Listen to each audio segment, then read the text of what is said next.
Bueno, vamos a dar inicio a este webinar. Buenos días a todos. Mi nombre es Helen García. Yo soy oficial de comunicaciones y aprendizaje de la plataforma ASA. Es un placer para nosotros darle la más cordial bienvenida a este webinar titulados Procesos de adaptación al cambio climático y sequía en el cultivo de frijol en Centroamérica.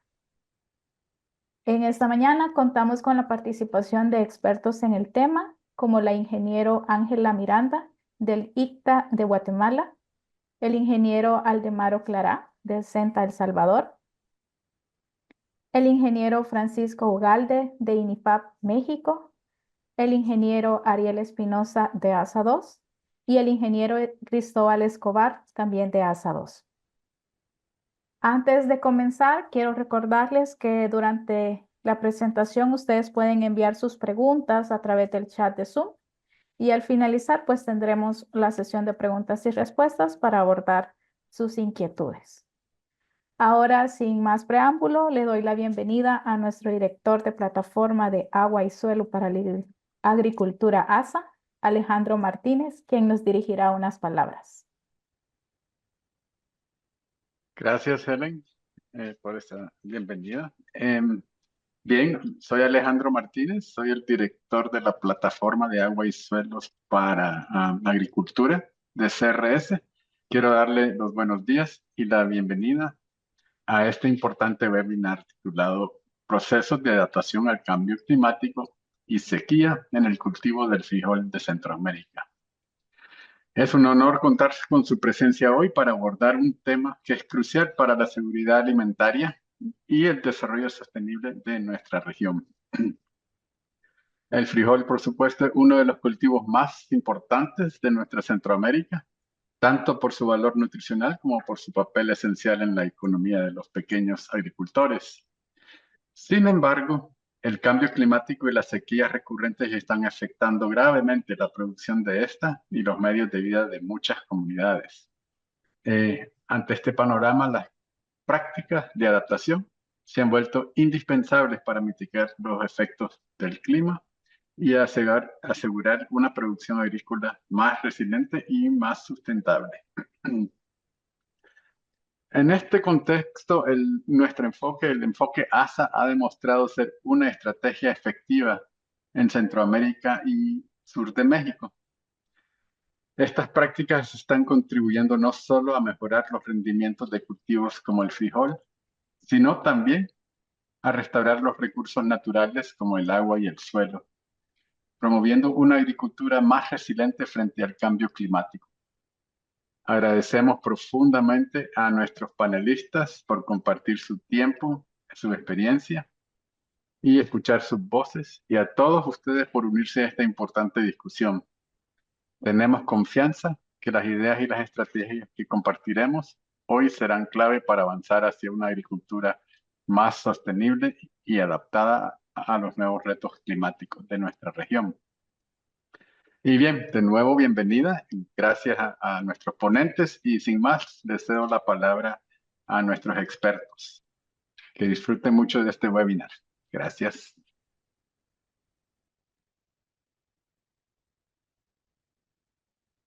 Este webinar obviamente ya lo resaltó nuestro director Alejandro, pues sobre la importancia que tiene. Tiene el objetivo principalmente esta mañana de tratar de compartir con ustedes pues todo lo que son básicamente las experiencias de dos grandes pilares consideramos para la adaptación y el cambio climático, como es la generación de materiales con resistencia a problemas específicos para la adaptación al cambio climático, compartir ese conocimiento y el conocimiento alrededor pues de todos los avances que se han tenido con las prácticas de agricultura, suelo y agua, ¿verdad?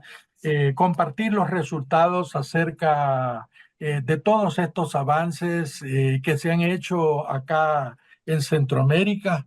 Estos son avances en la parte de generación de materiales que están haciendo muy bien pues los ministerios de Agricultura a través de sus líneas, como ya habíamos descrito, los líneas de todo Centroamérica están haciendo todo este trabajo. ¿Verdad? Toditos los de Centroamérica, y en este caso pues contamos con la participación de 3 colegas de 3 institutos, como también del ingeniero Francisco Ugalde de México, para compartir pues todos estos conocimientos.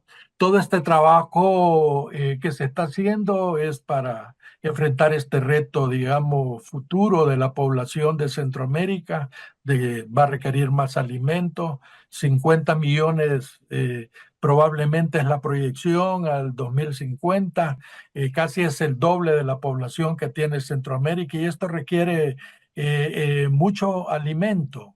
Requiere trabajar en duplicar la producción de alimentos, requiere de más agua, requiere de trabajar con el agua, requiere energía, y también a la vez requiere que todos estos sistemas de producción donde estamos produciendo los granos básicos se haga en una forma más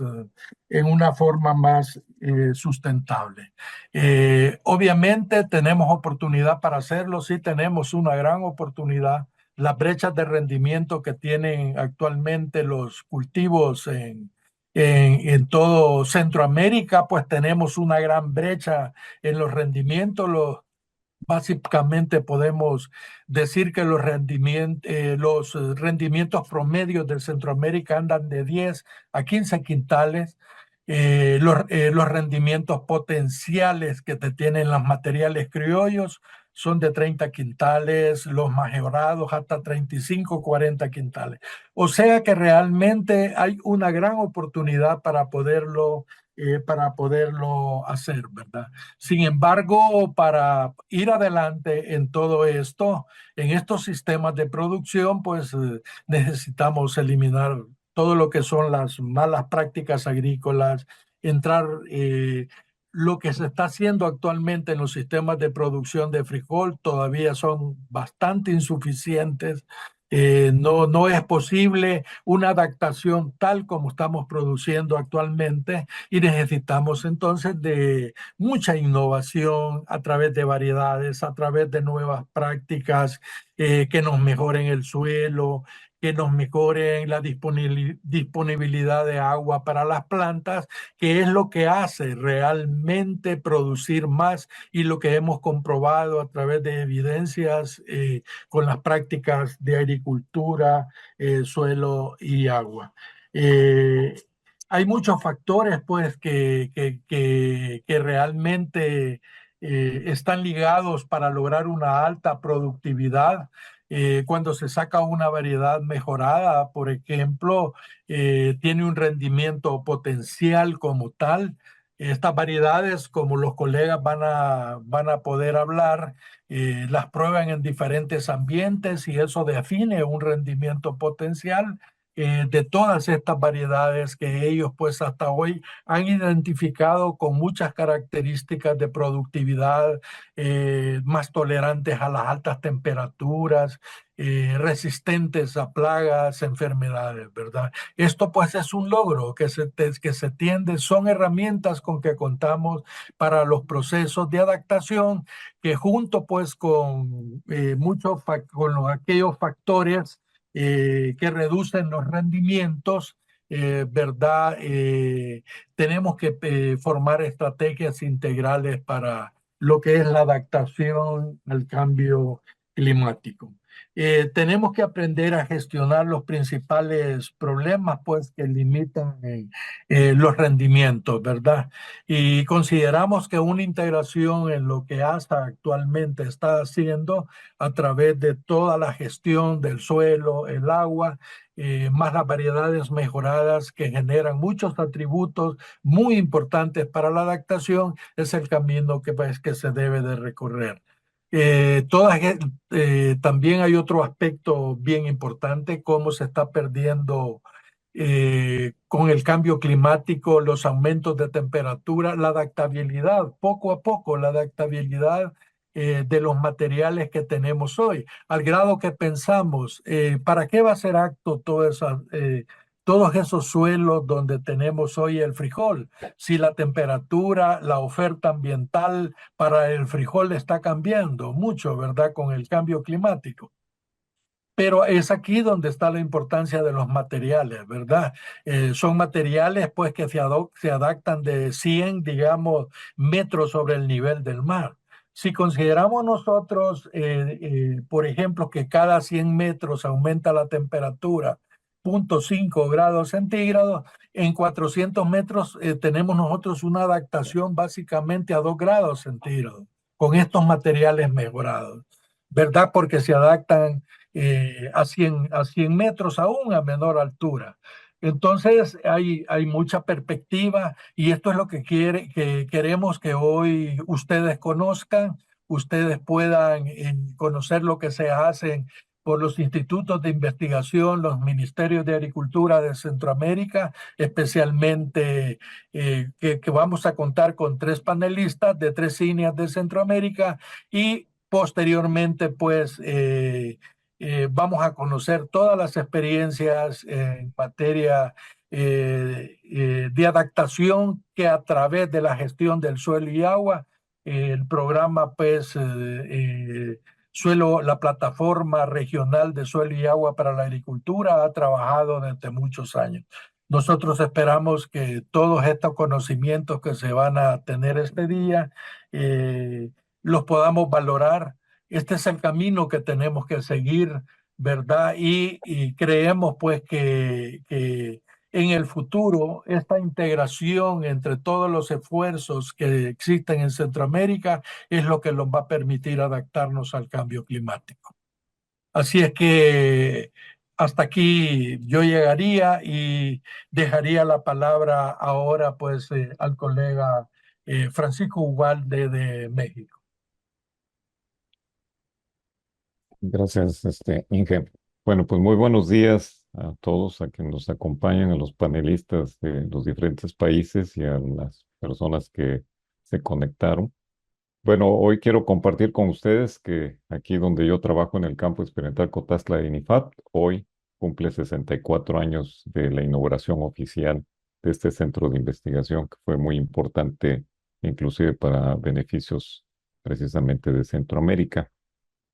Bueno, el tema al que fue invitado es sobre la información que tenemos del comportamiento de las variedades de frijol que ha generado el INIFAD para las condiciones ambientales, principalmente tropicales, de transición climática y zona semitemplada.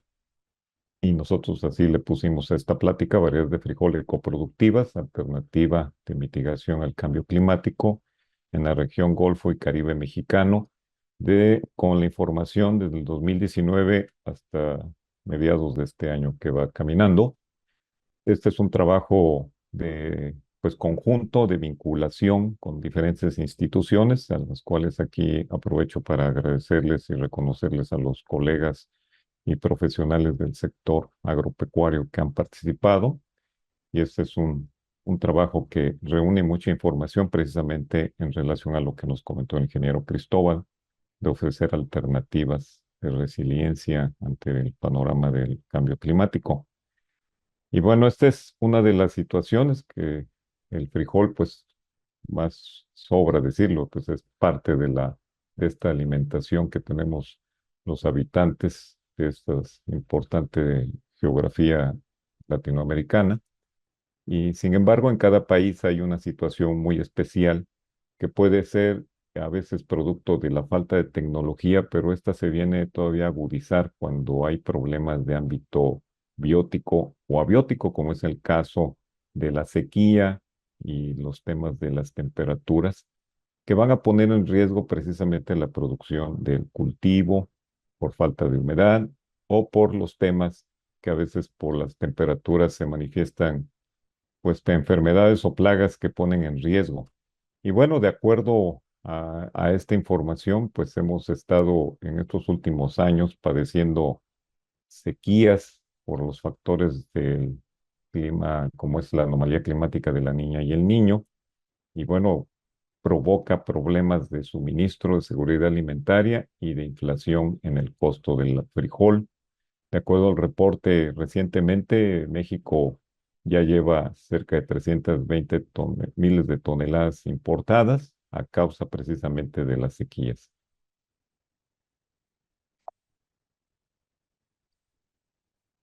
La problemática que nosotros atendemos en este momento viene siendo lo que es la región costera del Golfo Centro, lo que vendría siendo esta parte, todo este territorio, la península de Yucatán, que comprende 3 estados, Campeche, Yucatán y Quintana Roo.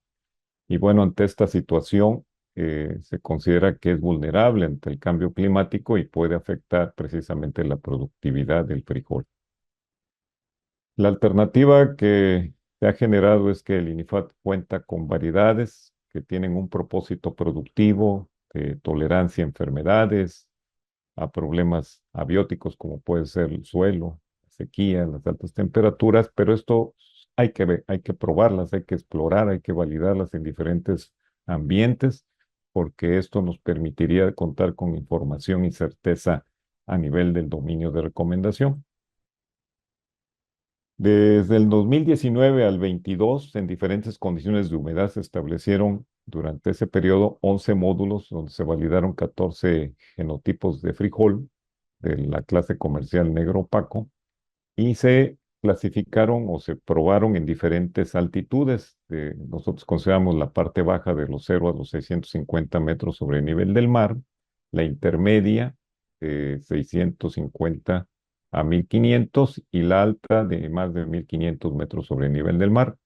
Aquí en el mapa la parte color cafecita es la parte tropical, la parte amarilla es la parte intermedia, que vendría siendo esto, y la parte de color azulita es arriba de los 1500. Entonces, es muy amplio el territorio mexicano y más en la parte del litoral del Atlántico y Caribe.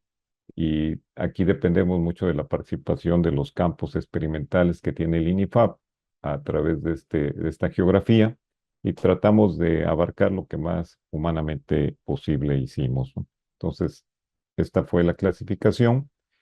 Obviamente no es el propósito que vean cada cuadro, pero a partir con el apoyo de los especialistas en climatología y agricultura, nos permitió identificar qué variedades, cómo se comporta cada una de ellas a las diferentes condiciones de ciclo productivo, la altitud, el régimen de humedad, el tipo de suelo y condición durante este periodo del 2019 al 22.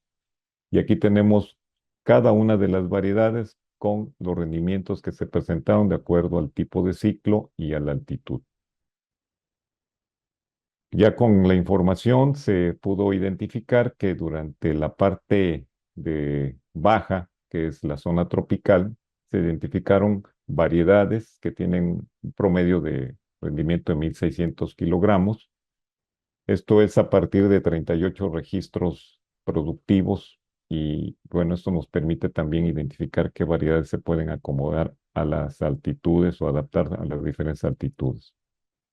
En cambio, en la zona intermedia, que vendría siendo entre lo subtropical y la parte semitemplada, también identificamos variedades que tienen una alta capacidad productiva y que nos permite tener un dominio de recomendación de cuál es la mejor para estas condiciones ambientales producto de la altitud. Esto fue a partir de 190 registros. En el caso de las siembras de temporal en la zona alta, también a partir de 76 registros productivos pudimos detectar que las variedades se comportan bastante bien y tienen una condición favorable a pesar de los cambios de humedad y temperaturas frescas que pudieran facilitar la presencia de enfermedades fungosas. Sin embargo, no fue así y tenemos alternativas tanto para la parte baja, intermedia y alta durante estos 3 años que se presentó el fenómeno de la Niña. Aquí tenemos que bajo esto nos permite tener esta información pues para la situación de que se presentan en cada región y pues ofrecerles a los productores seguridad y certeza en el ámbito productivo.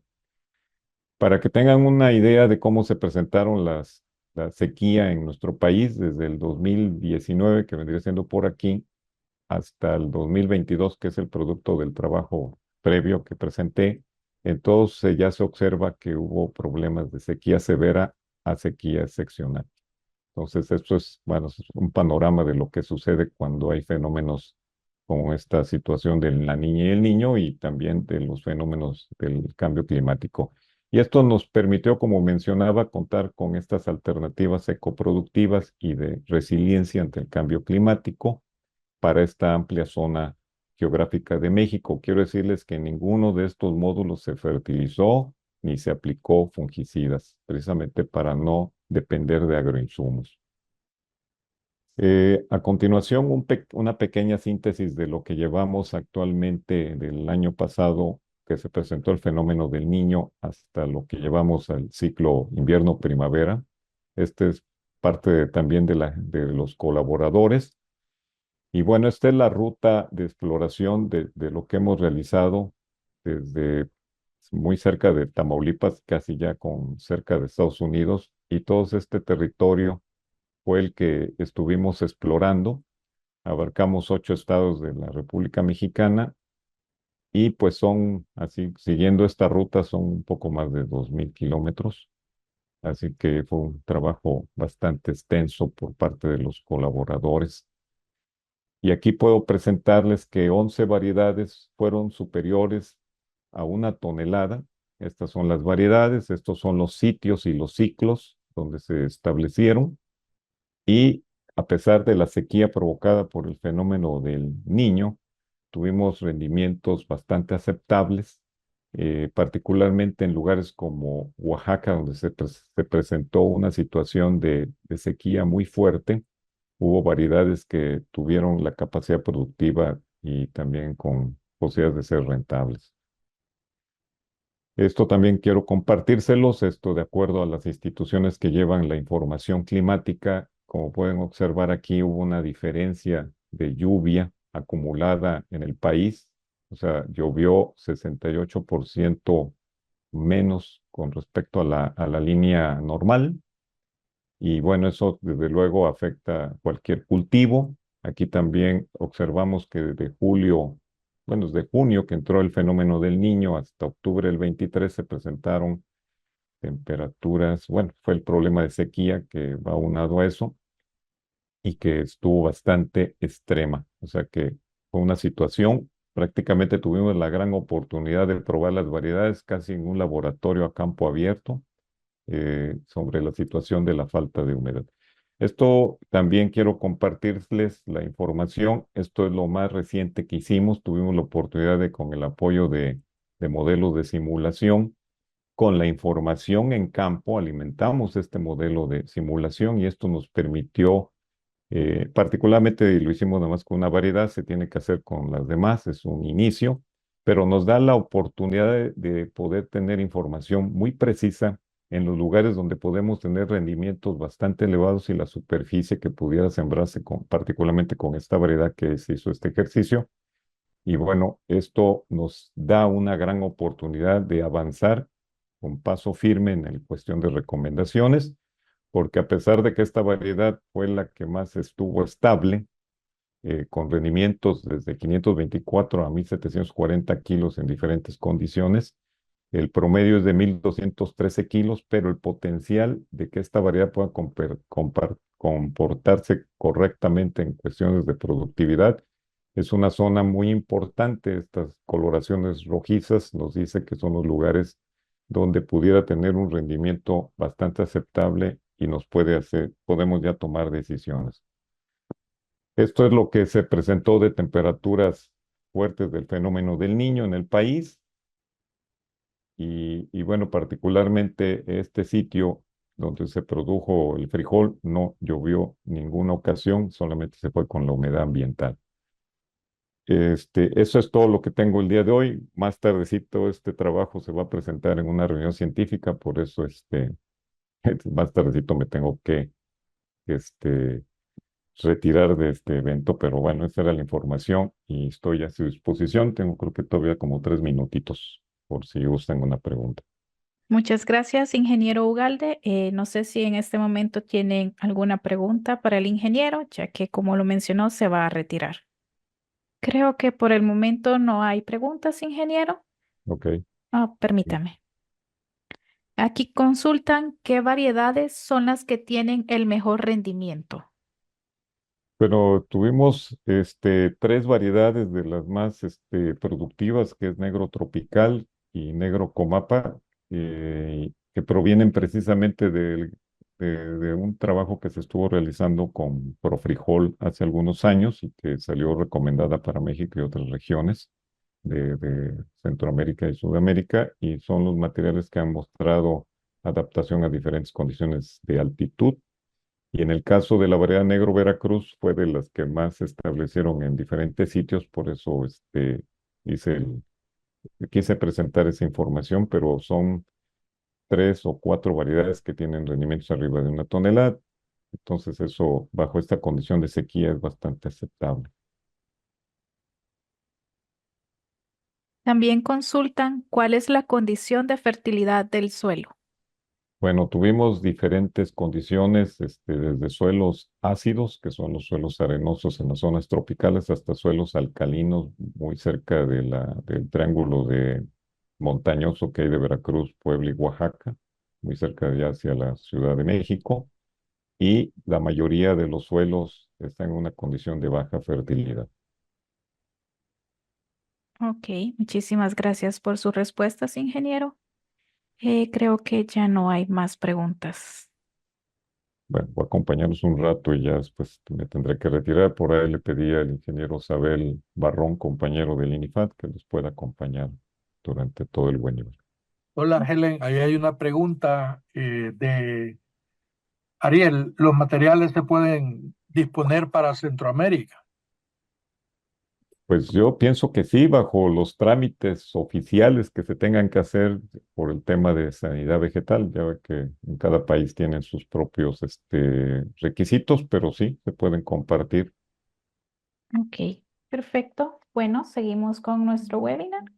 Pasamos a nuestro siguiente panelista. Ahorita presentará el ingeniero Aldemaro Clara del CENTA El Salvador. Muy buenos días. Muchas gracias por la invitación a este importante webinar. Vamos a ver si nos podemos conectar. ¿Sí ven la pantalla? Sí, la estamos viendo. Excelente. Muy bien, pues como lo dijo Helen, mi nombre es Aldemaro Clará. Yo trabajo para el Centro Nacional de Tecnología Agropecuaria y Forestal, CENTA. Pues el tema de esta pequeña charla que vamos a compartir con ustedes este día es mejoramiento genético colaborativo de frijol común para contrarrestar el cambio climático en El Salvador. Precisamente la palabra de colaboración aquí es importante, ¿no? Porque nosotros en CENTA hacemos mejoramiento por introducción, selección e hibridación. Entonces la colaboración que se tiene con otros institutos internacionales como CIAT, como Zamorano, Embrapa y otras instituciones que han colaborado mucho con CENTA, incluso la universidades de California, que han estado, digamos, de alguna manera colaborando, también la Universidad de Puerto Rico, Michigan, han estado de alguna manera en contacto con nuestros programas de mejoramiento y eso es importante, ¿no? Entonces la colaboración es fundamental, digamos, para obtener el flujo de germoplasma que se requiere para estar evaluando no solamente en fincas de agricultores. Este trabajo se inicia en unidades experimentales, ¿no? Se inicia en campos experimentales con viveros y diseños. Nosotros tenemos en CENTA pues el objetivo de seguir generando germoplasma que responda pues de manera favorable a estos efectos del cambio climático, ¿no? Porque eso es bien importante. Y darle énfasis al corredor seco, que es donde los agricultores pues tienen más dificultad de producir frijol. Y bueno, también estamos trabajando con frijol rojo y negro y estamos seleccionando tanto plantas individuales, cuando es la situación de germoplasma segregante, o también estamos seleccionando germoplasma avanzado, ¿verdad? Para someterlo, digamos, a pruebas en el corredor seco. Entonces, como les decía, estamos trabajando con introducción, selección e hibridación de germoplasma de frijol, sobre todo tomando en consideración las altas temperaturas eh, y la baja fertilidad, que es la condición fundamental del corredor seco. Acá tenemos, digamos, un ejemplo de la importancia del frijol y tenemos una información de la Dirección General de Economía Agropecuaria del ciclo 2021-2022. Y acá tenemos la comparación de lo que es el ciclo anterior. Y podemos observar que la fluctuación de siembra en El Salvador pues no es la misma, es muy fluctuante, digámoslo así. Eh, y así también lo que es la cosecha de grano, ¿no?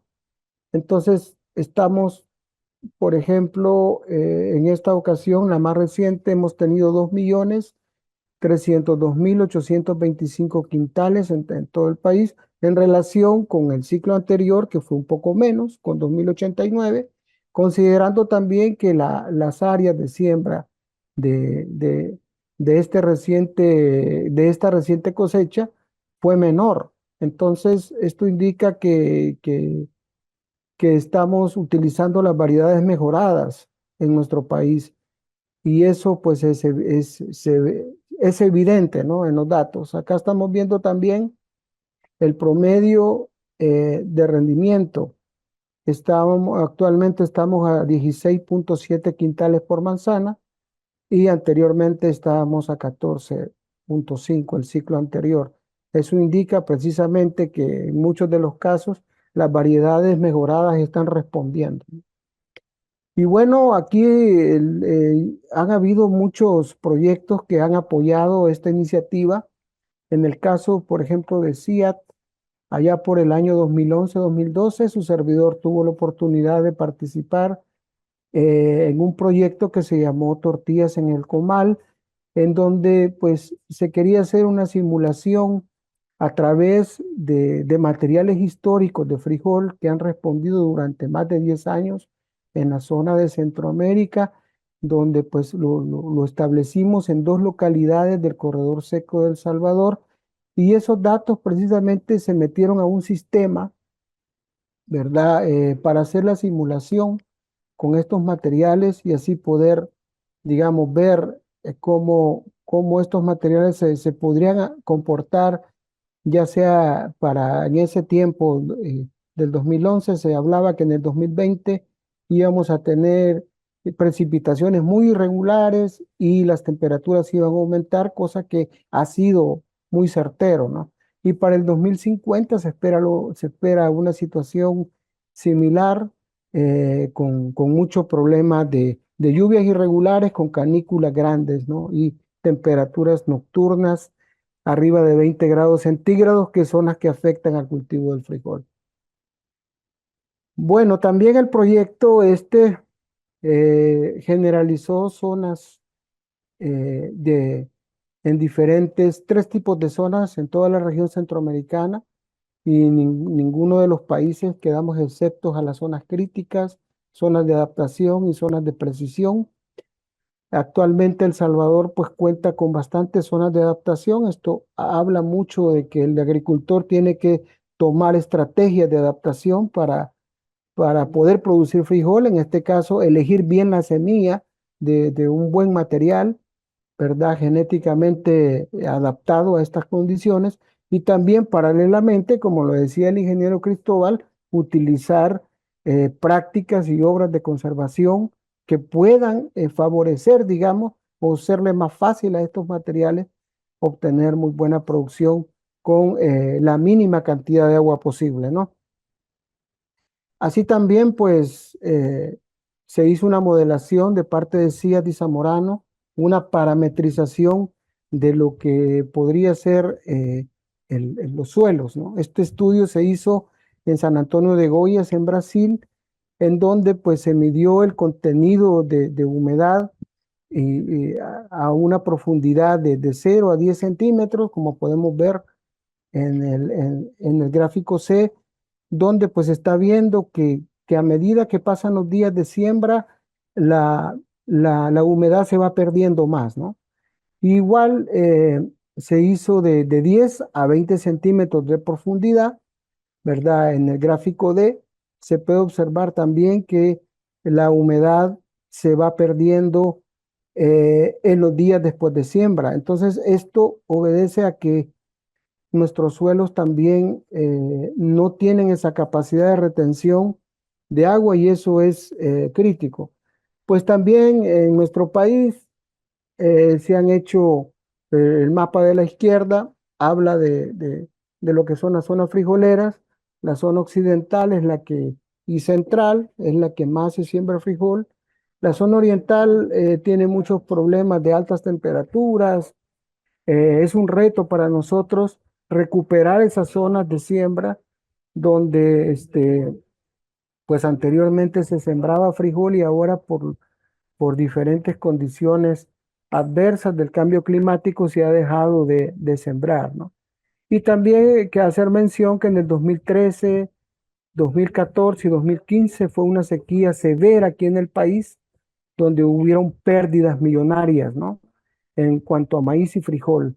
Y afortunadamente en ese periodo de tiempo nosotros estuvimos evaluando materiales en el corredor seco. A nosotros nos favoreció esta condición cruel para poder seleccionar genotipos que son resistentes a lo que es la sequía y las altas temperaturas. Nosotros en Senta trabajamos por medio de protocolos. Tenemos 3 protocolos básicos en mejoramiento, que es resistencia múltiple, humedad limitada y biofortificación del grano.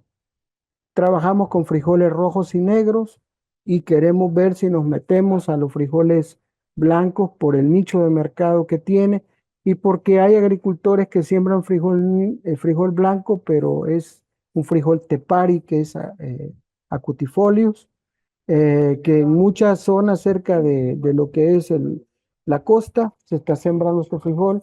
Entonces queremos aprovechar de ver si trabajamos con frijoles blancos para fortalecer este nicho de mercado, ¿no? Entonces, el objetivo de cada protocolo tiene su objetivo. Tenemos que contrarrestar esta incidencia de enfermedades como mosaico dorado, que es el principal, ¿verdad?, limitante de producción en todo el país. Mustia y la choza, que es por ciertos sectores los más húmedos y con temperaturas altas que hacen virulentos estos patógenos. Mancha angular y bacteriosis común. En ese orden de prioridades que nosotros lo estamos trabajando. También en el caso de la humedad limitada, pues las altas temperaturas, la sequía, la baja fertilidad. También los contenidos de hierro y zinc en el grano. Entonces, en el protocolo de biofortificación, ya tenemos producto, afortunadamente. En el caso de resistencia múltiple, tenemos al Senta EAC, que es Enrique Álvarez Córdoba, como se llama el Senta, que es un frijol rojo claro, que es muy resistente a la sequía también, y sobre todo muy tolerante a las enfermedades. Senta Tacuba, que es un frijol negro brillante, que también en la zona colindante con Guatemala se siembra mucho. Senta Chaparrastique, que es un frijol que se siembra en Oriente, también por su color y por su buen potencial de rendimiento. El Senta Costeño 2 también por su buen color, ¿no? Y por su tolerancia a los patógenos. Actualmente tenemos liberado un material que es Senta Sequía, que obedece a las altas temperaturas, sequía y baja fertilidad. Y en el caso de biofortificación tenemos Senta Ferromás y una línea promisoria que es SMR72, que tienen 80 partes por millón de hierro y 36 de zinc. Bueno, aquí describo rápidamente lo que son los viveros, ensayos que manejamos aquí en la Unidad Experimental de San Andrés del Senta. Hacemos un total de 15 trabajos junto con los viveros de adaptación centroamericanos, que son los VIDAC, que nos vienen de Zamorano, los Centecar, que nosotros acá los formamos en el Centa, alimentamos de todo lo mejor que vamos seleccionando, el MD, que es mosaico dorado, que es un vivero proveniente del CIAT. Aquí vienen muchos genotipos, podemos tener hasta 500 genotipos en 2 repeticiones o más para poderlos someter a la presión de dorado y ver cuáles son los materiales que tienen buena adaptabilidad, buena formación de vaina, buena calidad de grano, buena calidad de grano y, por supuesto, que no presente los síntomas de dorado en las hojas. También tenemos 4 familias segregantes bueno, ahora ya casi las tenemos ya llegando a F5, que es lo que nosotros estamos trabajando.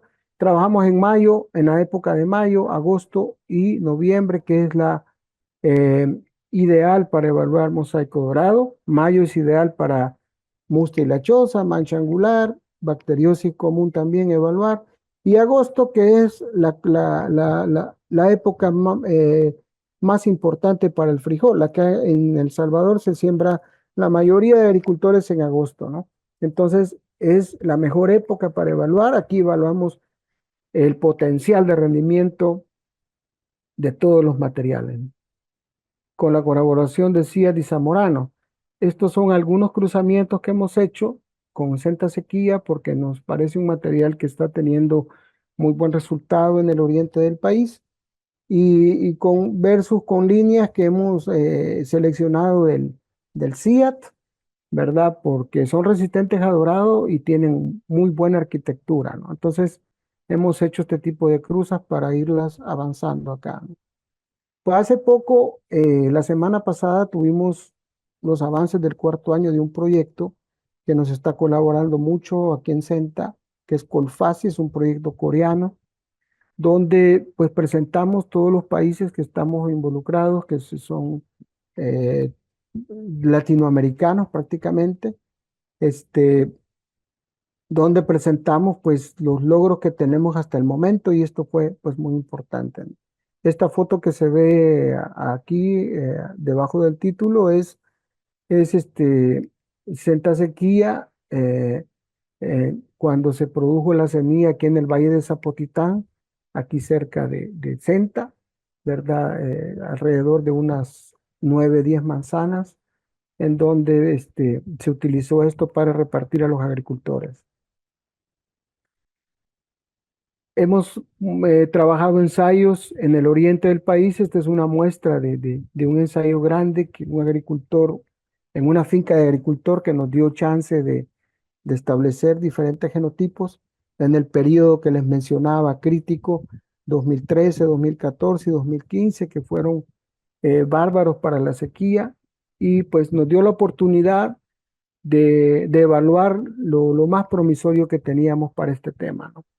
De ahí salió el Senta Sequía.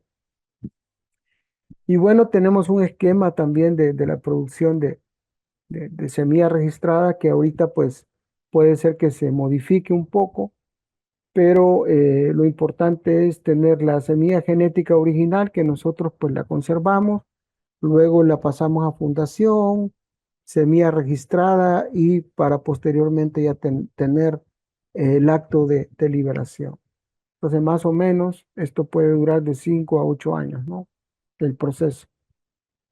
Aquí están algunas variedades que están actualmente siendo sembradas por los agricultores en diferentes zonas, unas que les mencioné. Entonces, la foto que se ve abajo, pues es una fotografía del Senta EAC. Se puede observar su carga, que es muy, muy buena.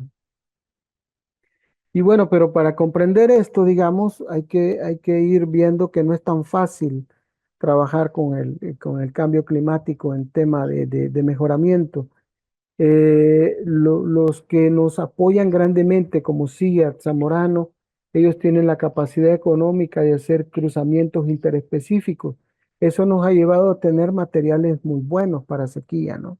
Entonces tenemos ahí digamos, el servo del frijol, donde tenemos el primario, el secundario y el terciario, que sí se pueden hacer con mayor facilidad, digamos, cruzamientos interespecíficos con genotipos, por ejemplo, que son muy resistentes a la sequía, a suelos totalmente casi brumosoles, digámoslo así. Y pues a través de esta colaboración hemos logrado tener, por ejemplo, con coccinios dumosos y costarricenses, resistencia a enfermedades, ¿no? Que se han extraído, digamos, por medio de recombinación genética, estos, estos genes que contribuyen a esta resistencia, ¿no? En el caso del terciario, tenemos acutifolius, parvifolius, que nos dan la resistencia a la sequía. Entonces, eso, digamos, es bien importante porque esto se hacen poblaciones, ¿verdad? En viveros, y eso es lo que nos mandan aquí a El Salvador para poderlos evaluar bajo nuestras condiciones. Estos son algunos datos nada más del 2022 del CEDAP Morazán, donde pues sembramos en la época de mayo, donde llueve muy poco. Y acá tenemos como testigo al Centa Sequía, que es la línea CER 323, donde podemos, y al testigo Amadeus también, que es nuestro Centa San Andrés. Y acá podemos observar que el mayor rendimiento en gramos, esto es un promedio de granos por surco, obtuvo el mejor rendimiento que todas las líneas que aparecen acá, incluso el criollo de la zona fue también, no soportó el embate del clima, ¿no?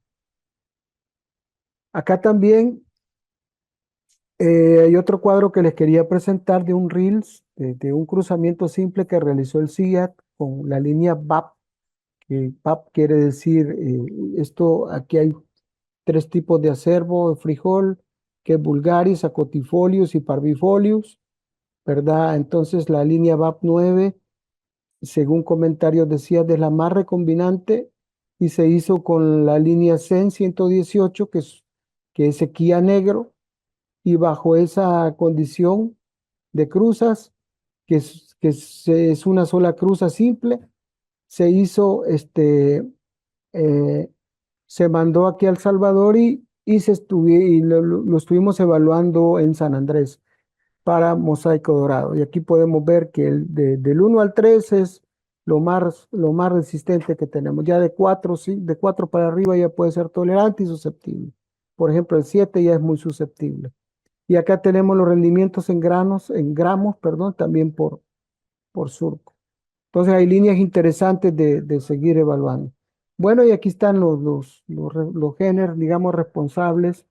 Por ejemplo, tenemos el virus del mosaico dorado, eh, del mosaico común, que es el BC3, que ya lo tenemos incluido en los QTL, digamos, de la región centroamericana. También tenemos el BCU y el BC2, que es el virus del mosaico necrótico. Esto viene por herencia monogénica dominante. El virus del mosaico dorado, que es el BGM1. Mancha angular, que es el PHG2. Y en el caso de la sequía no se tienen genes identificados, pero sí se tiene, digamos, fragmentos de la cadena de ADN, por eso se le llaman genes putativos, porque esos en conjunto hacen de que el genotipo reaccione favorablemente a las altas temperaturas y a la sequía.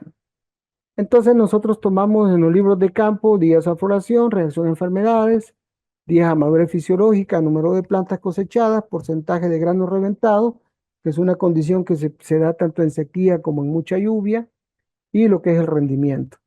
Acá tenemos unas fotografías de observación con agricultores y personal técnico del CENTA, sobre los materiales recientemente que estamos poniendo en prueba, ¿no? Acá también otras fotografías del Centa EAC. Se puede observar la carga, su color, un material todoterreno que se puede sembrar también a 2000 metros sobre el nivel del mar, como a 50 metros también. Y acá pues tenemos que anteriormente en el país se daba el paquete con el bono, digamos, que tenía que ver con semilla de frijol, ¿verdad? Fertilizante, si era posible, o un foliar, ¿no? Para los agricultores. Entonces eso de alguna manera pues ayudó bastante a nuestros agricultores para poder producir. Esta es la línea que tenemos a puertas de liberación, que es la BRT 103-182, es el código completo. Esta línea se ha sometido a 7 metros sobre el nivel del mar, sin brisa marina, bajo un calor de 20 grados, más de 20 grados centígrados nocturnos. Y de todas las pruebas que hicimos, fue la única línea que tuvo vainas, que tuvo grano. Y eso nos ayuda bastante. También tomamos, pues tenemos aparatos para tomar humedad de suelo, temperatura de suelo, vamos registrando esos datos. Y por supuesto estamos viendo también la valoración, el aspecto de planta en altas temperaturas, y podemos ver genotipos que tienen mucha flor, que tienen poco aborto, ¿no? De flor bajo esas condiciones. Esta es una panorámica del vivero MD que sembramos en noviembre. Más o menos se puede observar ahí las franjas amarillas, que son los genotipos que son susceptibles a mosaico dorado. Bueno, esto es más de lo que nosotros hemos venido trabajando con líneas muy importantes, ¿verdad? Y en diferentes regiones del corredor seco del país. Y bueno, pues nos ha colaborado también CRS para este fin de divulgación de esta semilla.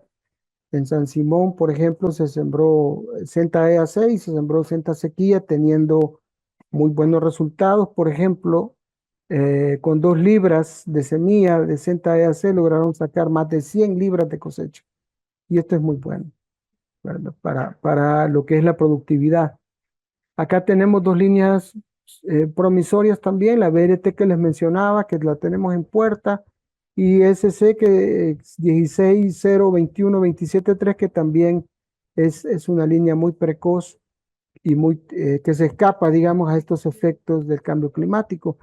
Esto es una pequeña muestra de los libros de campo que tenemos. Este es el más reciente, donde estamos calificando dorado, ¿no? Todo lo que tiene 2, 3 y hasta 4 es lo que seleccionamos, ¿no? Más de 4 ya es susceptible a lo que es mosaico dorado. Es otra muestra de lo mismo para que puedan observar ustedes. Y esto pues son algunos datos de algunas líneas de Zamorano también que han salido.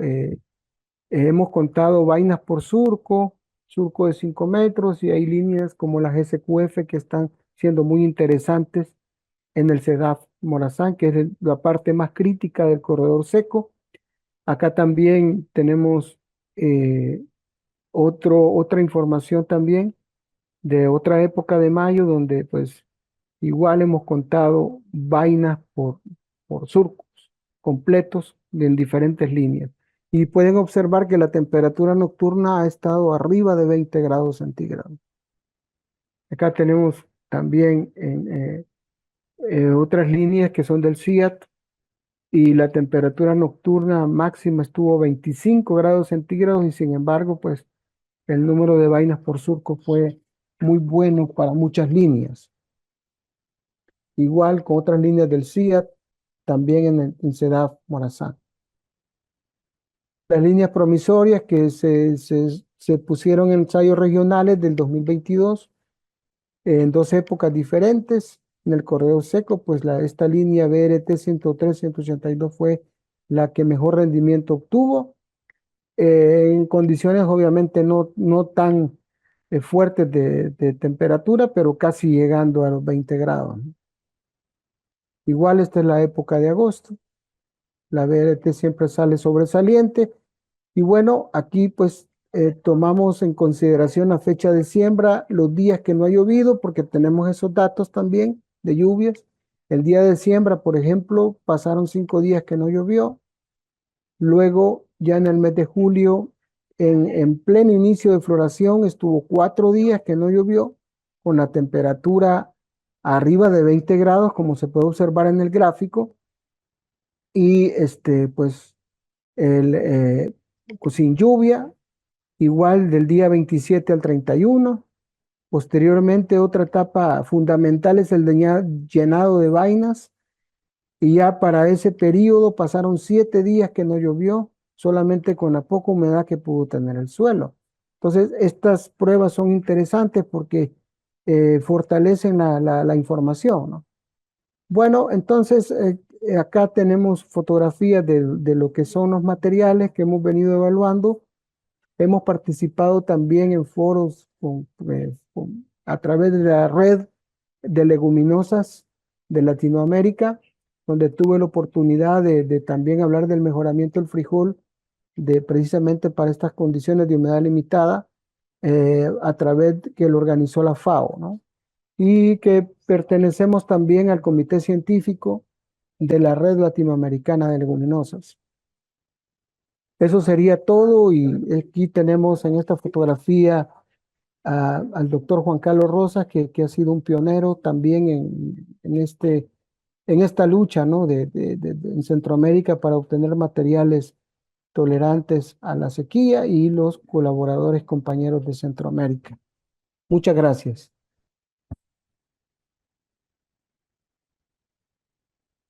Muchas gracias, ingeniero Aldemaro, por esta presentación. Las preguntas las vamos a contestar al final del webinar, y ahorita continuamos con la ingeniero Ángela Miranda de ICTA Guatemala.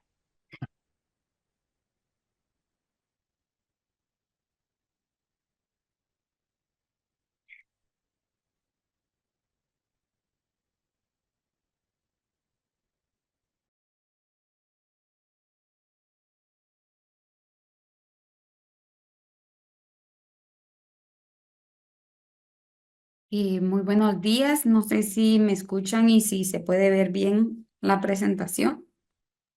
Sí, la escuchamos y se ve Vamos bien. bien. Bueno, muy buenos días a todos. Mi nombre es Ángela Miranda. Yo trabajo en el programa de mejoramiento de frijol del ICTA en Guatemala. Eh, Les voy a hablar un poco, bueno, mi presentación está un poco diferente a las que hemos visto anteriormente. Eh, El cultivo de frijol en Guatemala, pues al igual que en la mayor parte del mundo, es un cultivo muy importante, ya que forma parte de la dieta diaria de los guatemaltecos. Es la principal fuente de proteínas de origen vegetal, y se produce en todo el país. En Guatemala tenemos diferentes sistemas de producción del cultivo. eh, Entre el maíz y el frijol ocupan entre el 80 y el 90% del área cultivada de cultivos anuales en toda Guatemala. Ambos cultivos representan la base fundamental de la dieta de los guatemaltecos. Sin embargo, pues tenemos un rendimiento promedio a nivel nacional alrededor de 467 kilogramos por hectárea, que son alrededor de 14 a 15 quintales por manzana. Es un rendimiento bastante bajo. Eh, los sistemas de producción que tenemos, pues es el de monocultivo, un relevo maíz-frijol, que es el que predomina en toda la parte de oriente de Guatemala, y el astocio, que es el sistema milpa, en el cual se utiliza frijol voluble enredado en el maíz principalmente. Y también este sistema MIPA puede tener otros cultivos como calabazas, habas, trigo y otros en toda la parte del altiplano de Guatemala. Nuestra producción está concentrada mayormente en el norte y en oriente de Guatemala, donde se produce casi el 60% de la producción de frijol en Guatemala. Sin embargo, en los departamentos del altiplano, que es donde menos producción de frijol tenemos, es donde está el 32% de la población concentrada y donde podemos tener índices de desnutrición hasta del 70 y 80% en niños menores de 5 años. Entonces, es muy importante porque los niveles de malnutrición en Guatemala son alarmantes. Actualmente somos el 6º país del mundo con los peores índices de malnutrición infantil y la deficiencia de micronutrientes, que también es un problema bastante grave a nivel mundial, afecta a alrededor de 800 millones de mujeres y niños en el mundo, de los cuales Guatemala pues aporta por ahí un buen par de millones de personas con malnutrición. Nosotros como programa estamos trabajando con énfasis en la generación de variedades mejoradas. Primero, pues porque el uso de variedades resistentes a plagas no va a afectar el ambiente. De hecho, lo que se pretende es reducir el uso de pesticidas y reducir los costos de producción. También, pues el desarrollo de una variedad eficiente puede mejorar en sí todo el sistema agrícola en una finca. Otra es que una variedad con mejor calidad va a mejorar la nutrición tanto del campesino como del consumidor urbano, que es al que le llega al final el producto. Y sobre todo, pues porque la semilla es un insumo que el agricultor tiene que utilizar de cualquier manera y sobre todo en el cultivo de frijol es un insumo que puede ser producido en cada localidad y por cada agricultor una vez estén bien capacitados. Los factores que limitan la producción del cultivo de Guatemala, nosotros tenemos separados en 2 grandes estratos del país. En la región que va de 0 a 1500 metros sobre el nivel del mar y todo aquello que es por encima de los 1500 metros sobre el nivel del mar. Entonces, cuando hablamos de estreses relacionados a todo este tema de cambio climático, principalmente nos está afectando el estrés hídrico en toda la parte del corredor seco. Tenemos el corredor seco ampliado, le llamamos, que son otros municipios en donde también se ven afectados por esta irregularidad en las lluvias, pero también tenemos estreses abióticos que han derivado del cambio climático precisamente. Entonces, nuestro objetivo es contribuir a desarrollar el componente tecnológico para mejorar la productividad del cultivo de frijol de los productores a nivel nacional, mejorando la disponibilidad y acceso de alimentos y así fomentar la seguridad alimentaria. Nuestras líneas de investigación, pues es resistencia a daño ocasionado por plagas, principalmente los brúquidos, que son plagas de almacenamiento, el picudo de la vaina, que es la principal plaga que afecta a toda la parte de occidente de Guatemala, y actualmente, pues el TRIPS, que ha sido un problema bastante fuerte y grande a nivel regional, considero yo, es un problema que nos está afectando, así como la tolerancia a sequía y tolerancia a altas temperaturas.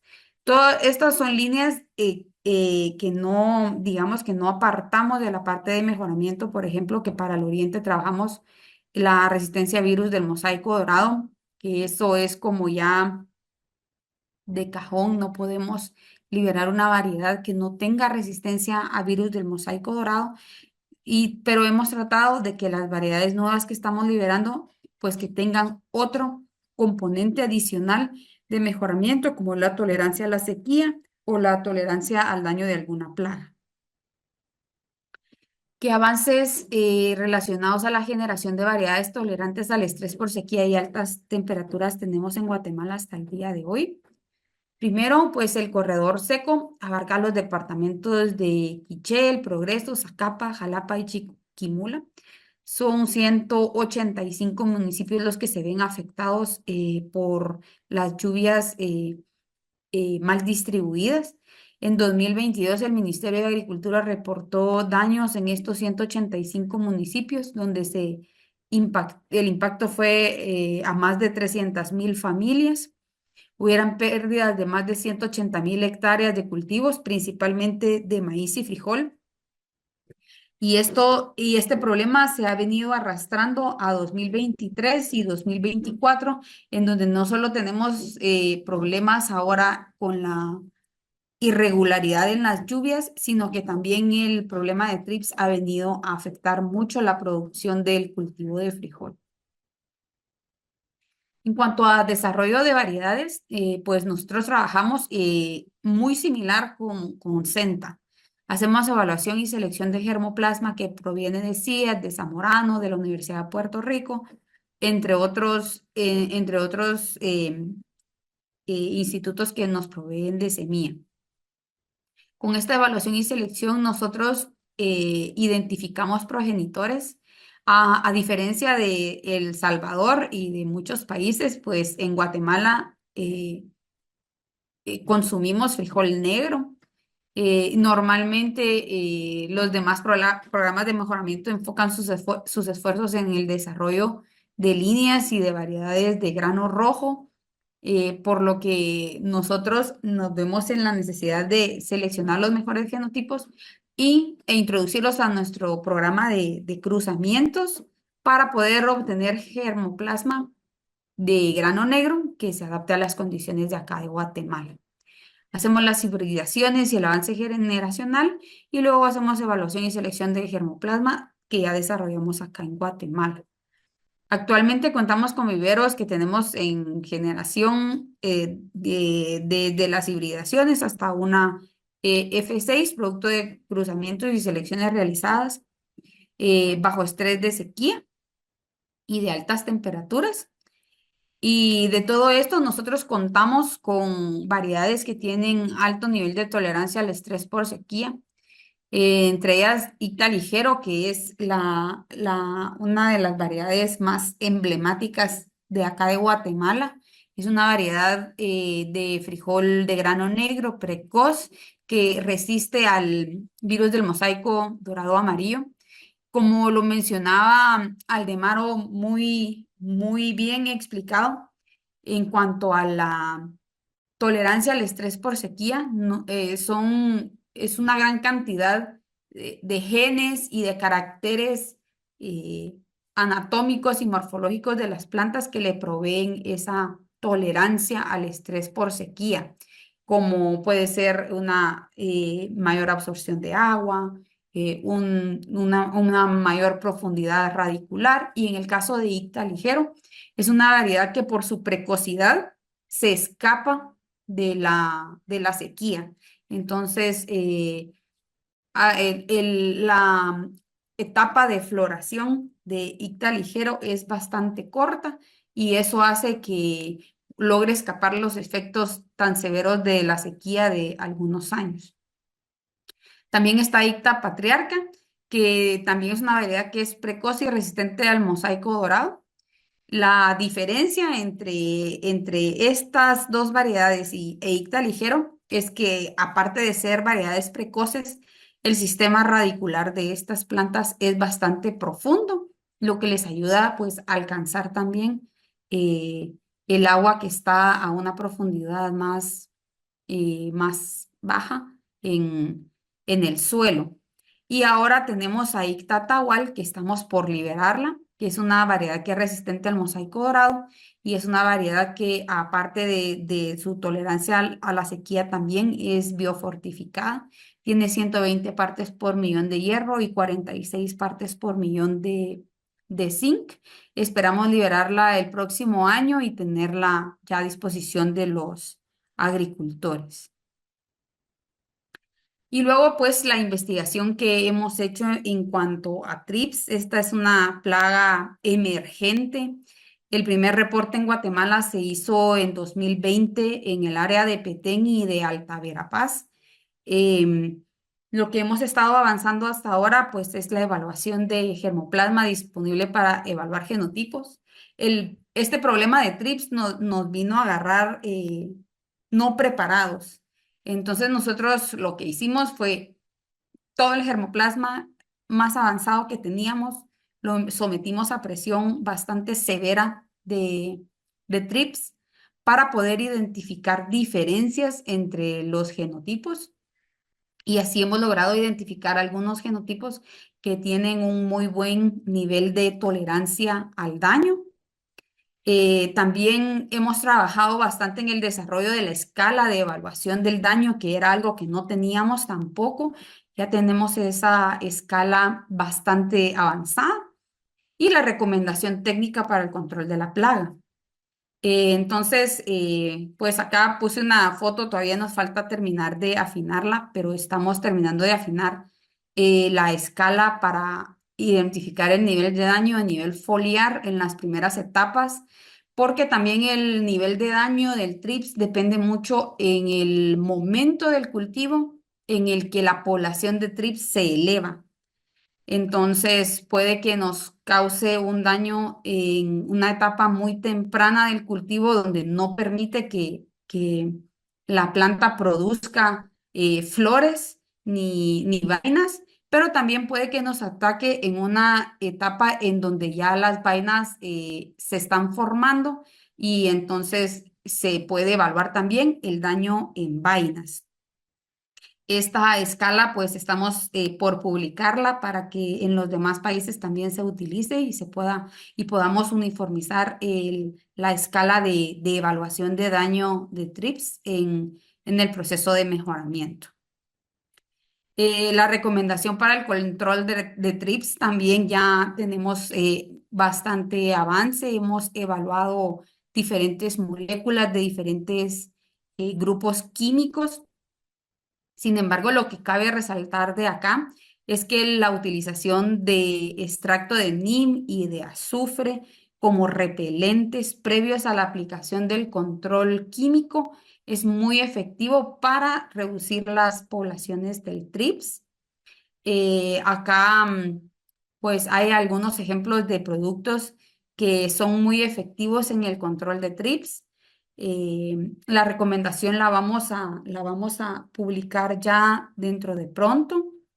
Solo que cabe resaltar que los productos que son efectivos para el control de TRIPS son productos que son bastante caros, por lo que no todos los productores van a poder optar por comprar o hacer este manejo para el control de TRIPS, por lo que lo más importante que consideramos nosotros pues es ya tener identificado algún genotipo que tenga tolerancia al daño de TRIPS para beneficiar pues a los agricultores de escasos recursos que no pueden pues acceder a este tipo de productos. Exal y Engeo son tal vez los mejores productos para controlar el TRIPS, pero son los productos también más caros en el mercado. Y en los avances en la identificación de genotipos con niveles aceptables de tolerancia al daño de TRIPS. Acá ustedes arriba pueden ver la foto de un daño temprano en una línea de TRIPS. El daño es completamente severo, no permite que la planta logre formar ninguna flor ni ninguna vaina. Vemos entrenudos cortos, el raspado en todos los puntos de crecimiento y principalmente en las nervaduras de las hojas y obtenemos una producción de cero completamente.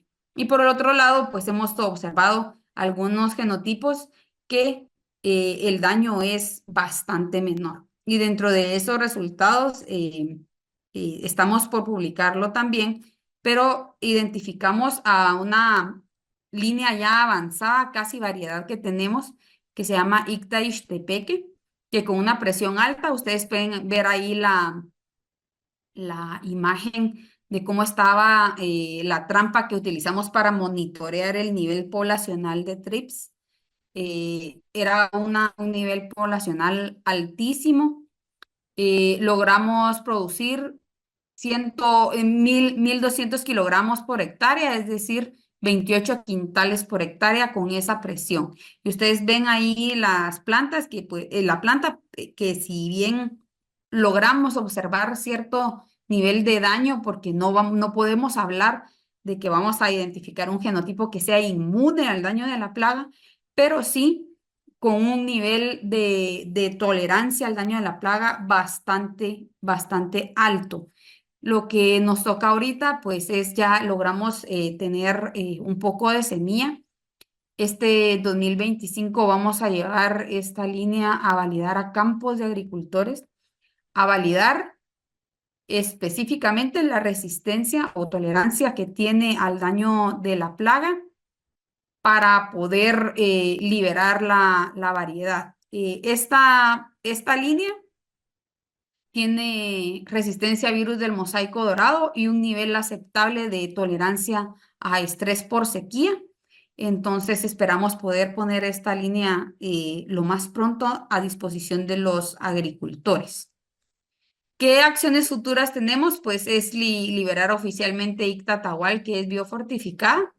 Vamos a validar los resultados de la recomendación de control de TRIPS para poder publicarla ya y validar la resistencia de ICTA Ixtepeque al daño ocasionado por TRIPS.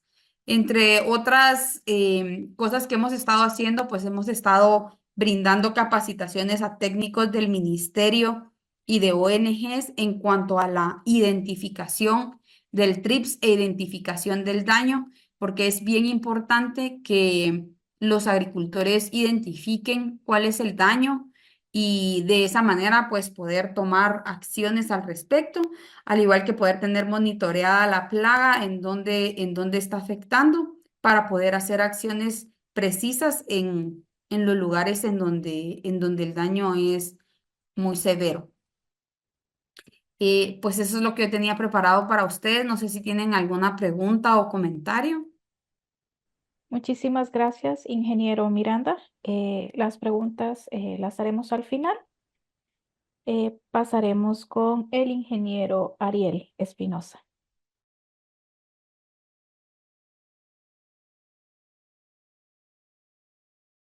Helen, ¿se mira la presentación? Sí, se mira. Bien, gracias por las buenas presentaciones que hemos visto. Creo que este enfoque de la plataforma regional de tierra bajo el proyecto ASA2 va a dar complementos muy importantes sobre la resiliencia que tanto estamos buscando para los sistemas como reto a la variedad del clima. Bien, mi nombre es Ariel Espinosa y yo coordino el componente de producción del proyecto ASA2 en la plataforma regional de tierra SRS.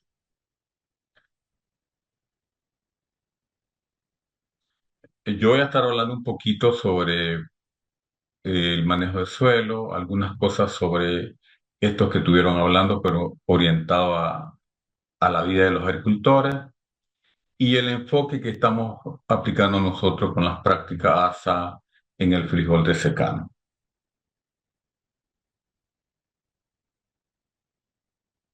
Bien, para nosotros el manejo de suelo es como la llave para todo este trabajo que hemos venido impulsando, porque el suelo, una vez estructurado, con más materia orgánica, pues nos permite realmente retener más humedad, disminuir la temperatura para la vida biológica del suelo y por consiguiente mejorar las propiedades químicas y físicas del suelo.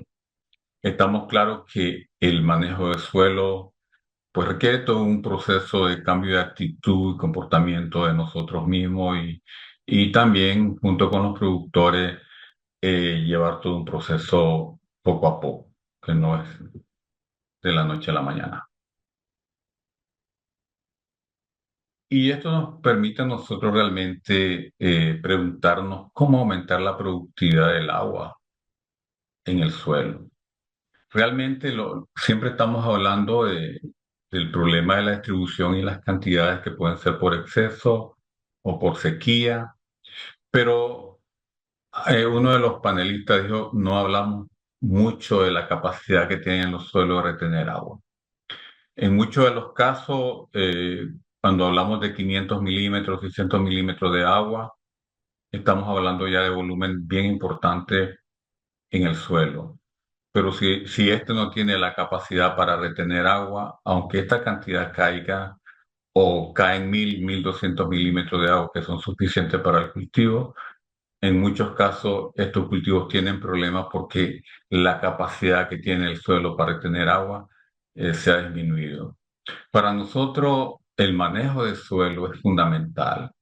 Creemos fielmente que manejar el suelo es manejar el agua, con prácticas que permitan realmente eficientar el agua de secano. Es decir, muchas veces uno dice, ¿cómo voy a hacer más eficiente el uso del agua de lluvia?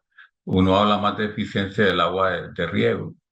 Pero si logramos nosotros cambiar realmente las propiedades físicas del suelo que nos conllevan a la continuidad de la porosidad del suelo, pues podemos perfectamente nosotros eficientar el uso del agua en función de los cultivos, teniendo más biomasa, más rendimiento y por consiguiente también proteger más el suelo. Una de las cosas que siempre yo lo relaciono con la genética son las fechas de siembra versus la entrada de la lluvia. Si nos ponemos en los pies de los agricultores, el agricultor decide sembrar con una, dos o tres lluvias y va a depender mucho de cómo tenga su suelo. Generalmente un suelo que está desnudo, para el productor es una incertidumbre sembrar. Y si lo vemos desde el punto de vista de nosotros técnicos, el déficit hídrico de un día, 2 días o 5 días, vemos que el productor a medida que pasa su siembra esperando la tercera lluvia, esto tiene un potencial de coincidir con la canícula, que es el periodo seco entre el 15 al 15 de agosto. Esta es una particularidad para el corredor seco. Sabemos que para diferentes zonas pues, se puede hacer lo mismo. Entonces, como vemos, la decisión del productor directa e indirectamente, pues le crea una incertidumbre más con la variable del clima y la decisión de él debería ser la más acertada con algunas prácticas que nosotros promovamos. También esto nos lleva a razonar que este periodo que le llamamos canícula en el corredor seco es más acentuado y la estrategia está en función de las variedades. A mí me gustó mucho las exposiciones anteriores porque podemos pensar en variedades precoces, tolerantes a sequía, al calor y con buen rendimiento. Pero ¿cómo se adecúan estas en las circunstancias de la distribución de la lluvia, su ciclo vegetativo? Son preguntas, ¿verdad?, que las vamos a responder con esta presentación, con las prácticas que nosotros estamos promoviendo. De igual manera, las zonas con mayor cantidad de lluvia pues presentan menos riesgo, pero también tenemos que analizar que poco a poco las lluvias van disminuyendo y esto puede también afectar algunos cultivos que requieren este tipo de lluvia, pero en este caso muchas de las cosas las estamos centrando en el corredor seco. De igual manera, la salida de la lluvia para muchos productores también es una incertidumbre, porque la fecha de siembra debería estar a finales de agosto, a inicio de septiembre, porque nadie le asegura cuándo va a salir la lluvia. Generalmente las lluvias pueden estar saliendo a finales de octubre y inicio de septiembre si acaso, pero estas dos cosas, la entrada y la salida de la lluvia, tienen que ver mucho con los ciclos de los cultivos y con la adecuación y la estrategia que hace el productor. Con esto, yo quisiera abordar un poco el enfoque de las prácticas ASA a nivel de la región de Centroamérica. Nosotros nos hemos tratado de enfocar cómo eficientar realmente la retención de la humedad basada en el manejo del suelo bajo una racionalidad que nos permita realmente incrementar los rendimientos, sostenerlos, pero a la vez realmente restaurar el suelo, que no es tan fácil. Y una de las primeras prácticas que hemos enfocado en frijol es la agricultura de conservación. Esto realmente cambia mucho en la realidad del agricultor porque se tiene que alejar de la no quema, tienes que disminuir totalmente el disturbio del suelo, mantener el suelo cubierto, hacer planificaciones de rotación o asocio de cultivo que lo conllevan a la diversificación. Como ustedes ven, este sistema realmente enfoca totalmente una diferencia al sistema convencional. Y esto también al productor le permite una planificación a 2 a 3 años que le puede permitir realmente restaurar el suelo poco a poco y superar el sistema convencional en un largo de 2 a 3 años, principalmente en los rendimientos. Entonces, este sistema, como vamos a ver algunos datos, nos ha permitido demostrar que sí es posible incrementar y sostener el rendimiento, pero a la misma vez restaurar el suelo. Otra práctica muy elemental es el manejo de la fertilidad que lo han mencionado. Nosotros en la región de Centroamérica tenemos muchos trabajos de formulación a nivel de zonas puntuales. Hemos trabajado mucho con análisis de suelo para este cultivo y hemos basado esto bajo las 4R, que es el manejo responsable de la fertilidad. Le hemos llamado fuente, dosis, momento y lugar. Creemos que estos 4 principios son clave para incrementar y sostener el rendimiento, y esto nos ha permitido a nosotros, junto con el sistema de agricultura y conservación, realmente cambiar la productividad, no solo del cultivo, sino también del suelo. Y esto es muy importante porque manejar la racionalidad, el balance de los nutrientes en el suelo bajo el incremento y sostenimiento de la producción desde la perspectiva de los agricultores, pues requiere muchas capacitaciones, asistencia técnica. Hoy actualmente también nos enfocamos bajo la asistencia técnica híbrida, que nos ha ayudado mucho para este enfoque, para escalar a más productores. Otra cosa que yo le presto mucha atención y me llamó mucho la atención lo del TRIP, en el caso de las coberturas y agricultura de conservación, siempre la pregunta está sobre las LIP y las babosas.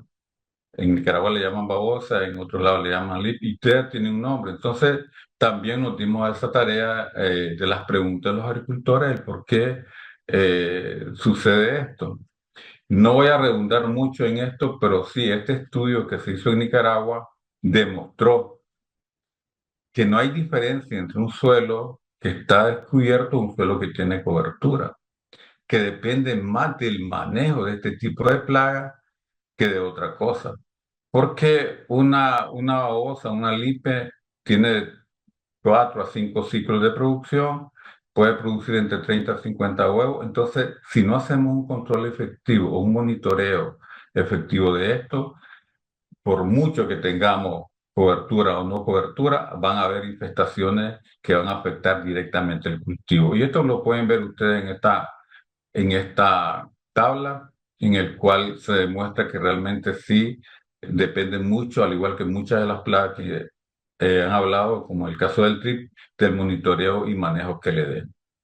Esto es bien importante porque los productores en muchos casos asocian mucho de esto, de este tipo de plaga, con la cobertura. Y como estos suelos son a veces muy pobres en materia orgánica, pues son condiciones perfectas para este tipo de plagas. Con todas estas prácticas, pues nosotros hemos logrado cambios significativos. Aquí está un ejemplo, por ejemplo, pues se incrementa el carbono orgánico del suelo y con ello la materia orgánica. Anteriormente y actualmente le hemos dado seguimiento a parcelas directamente en el campo con los productores para ver qué pasa manejando entre 5 a 7 toneladas de cobertura, diversificando la finca, no solo viendo la parcela, sino también la finca. Y hemos encontrado que sí, indistintivamente utilizando cobertura permanente sobre el suelo, durante 4 años consecutivos logramos ver que se incrementa el carbono orgánico y con ello la materia orgánica, la cual es el motor fundamental para el suelo.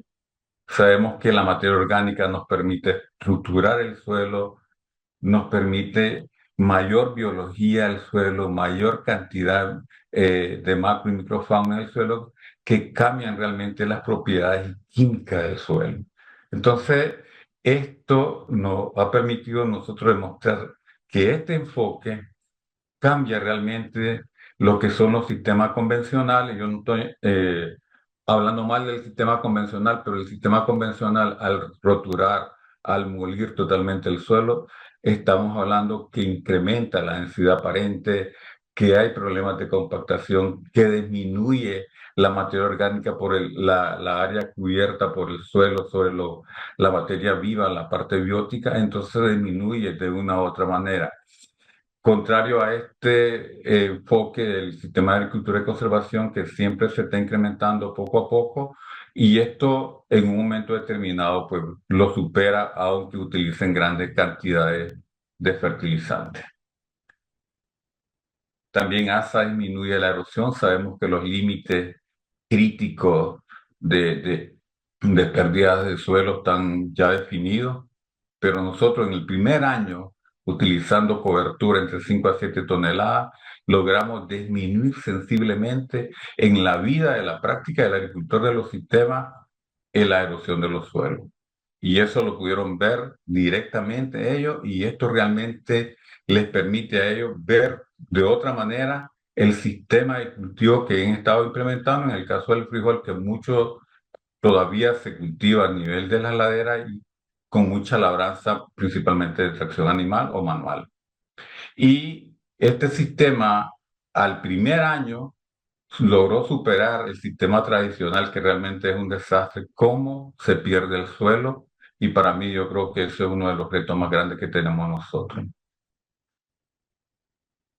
Otro aspecto muy importante que había mencionado es cómo se mejora el suelo desde la parte de la cobertura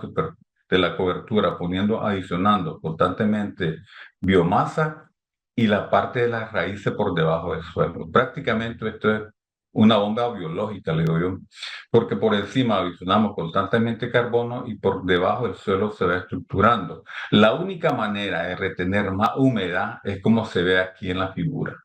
Es decir, si este suelo no cambia su estructura, si estos grómulos no se da la formación, no se hace cambio en la densidad aparente, esa continuidad de la porosidad, la retención de humedad no se va a ver. Y esto para nosotros ha sido muy efectivo desde las propias perspectivas del agricultor. Solo para mostrarle un ejemplo, en momentos más críticos donde hemos implementado el sistema, se ha logrado incrementar entre el 7 y el 9% de humedad. Cuando hablamos de momentos críticos estamos hablando de abril.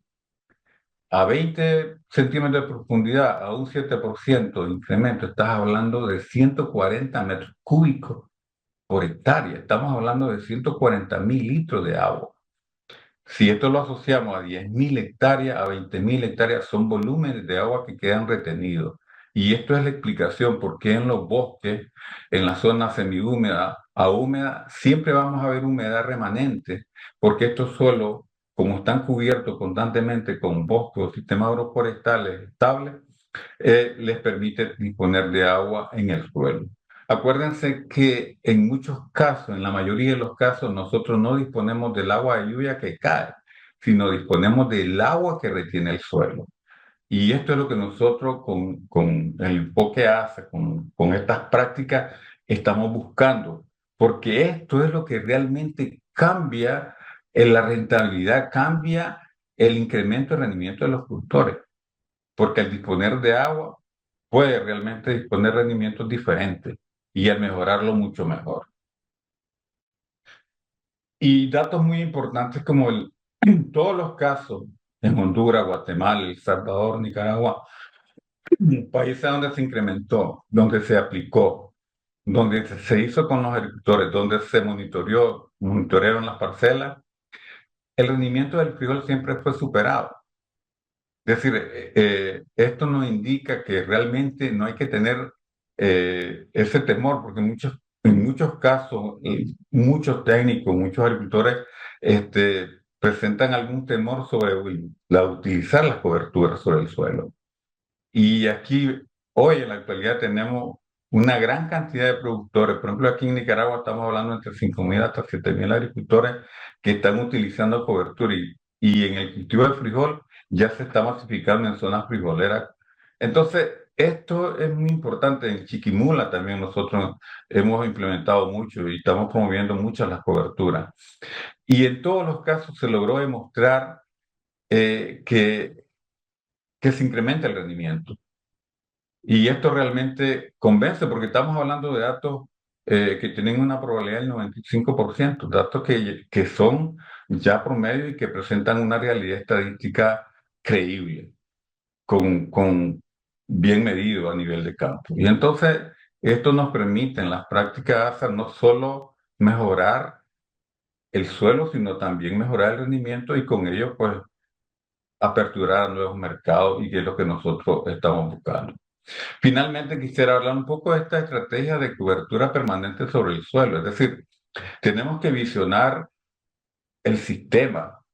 El cultivo de frijol está bajo un sistema, pero cuando hablamos de cobertura, quisiéramos estarlo viendo desde los periodos críticos de verano y la salida de la lluvia, de tal manera que el productor pudiera tener un sistema amigable, no solo con su productividad, con el rendimiento, con lo económico, sino con la variabilidad del clima. Y esto solo lo puede lograr bajo una planificación estratégica, donde considera la finca como un todo, donde vea los periodos críticos, tanto de la entrada, el verano, la salida del invierno, como la adecuación efectiva de su cultivo durante la época de lluvia. Así pueden ver sistemas como este, que son sistemas adecuados y estables después de 4 años. Hoy tenemos ya 8 o 10 años y estos sistemas permanecen porque se hizo desde la perspectiva del agricultor y ellos han tomado como reto adaptarlo y promoverlo dentro de su sistema de finca, de tal manera que estos sistemas ya son propios de los agricultores, están en la vida de los agricultores, pero sobre todo tienen esos dos componentes que yo les he mencionado: incrementar y sostener el rendimiento, pero a la misma vez restaurar los suelos, que es una de las cosas fundamentales frente a la variabilidad del clima. Entonces, para mí, para todos, este enfoque ASA realmente nos permite mitigar toda esta parte de la variabilidad del clima. Por un lado, con la cobertura permanente sobre el suelo, aumentamos el contenido de la materia orgánica, mayor secuestro de carbono. Por otro lado, eliminamos un poco las labores sobre el suelo, ya sea mecanizado o manual, como lo hacen en la ladera. Y en ambos casos, por ejemplo, no se remociona el suelo, entonces no hay liberación de dióxido de carbono. Y al reducir también las labores agrícolas, ya sea mecanizado o con manual, estamos también reduciendo el consumo de energía. Y todo esto lleva a una reducción de las emisiones, porque imagínense nosotros que tuviéramos algunos sistemas mecanizados. Al reducir la preparación de suelo, por lo menos está reduciendo de $100, $120 el costo por manzana. Está reduciendo el gasto de combustible por lo menos de 3 años en los primeros momentos en que se está estableciendo el sistema. El uso de herbicidas, el pase de la maquinaria constante. Entonces, este sistema es amigable con la variabilidad del clima y nos permite realmente apuntar a escala. Es decir, no solo ver el pequeño agricultor, sino ver también los grandes agricultores y verlo a la escala regional, que realmente tienen un impacto totalmente diferente frente a este problema de la variabilidad del clima, que no es tan fácil.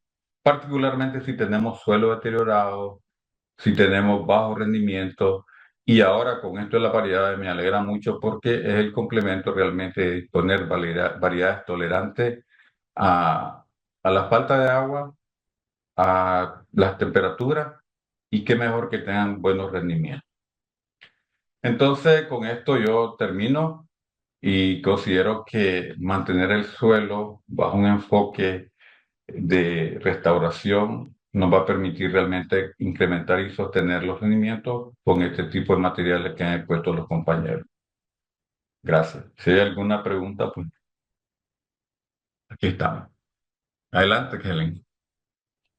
Muchas gracias, Ariel, por su presentación. Vamos a dar paso a las preguntas. Eh, Se las iré formulando. Dice, ¿cómo controlan el ataque de trips en frijol? ¿Creen ustedes que el Glycyrrhizia sepsium es un hospedador de esta plaga? ¿Alguno de nuestros panelistas podría responder eso?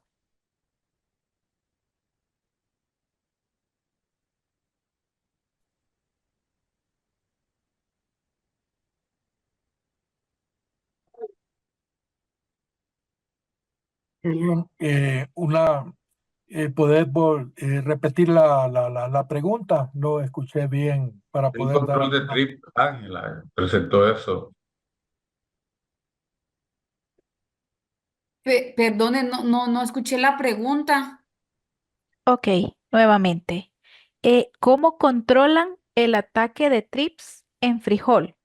¿Creen ustedes que el Glycyrrhizia sepsium es un hospedador de esta plaga? Hemos hecho muestreo en cercos y hemos encontrado que son varias las especies que son como hospederos alternos de la plaga. De hecho, monitoreamos después de la cosecha y encontramos adultos hasta 6 semanas después de haber cosechado el frijol. Entonces, no hemos encontrado específicamente a dónde se va. Hicimos algunos estudios y aparentemente las pupas entran en estado de latencia en el suelo, esperando a que el cultivo pues vuelva a crecer. Entonces, una alternativa es aplicar azufre al suelo al momento de la siembra para retrasar, digamos, la emergencia de estas pupas y así poder hacer que la curva de la población de trips eh, sea más baja en las etapas primarias del cultivo. No sé si con eso aclaro la duda. Yo a mano no tengo acá los datos específicos de las especies en donde hemos encontrado los trips, pero puedo recopilar esa información y compartirla.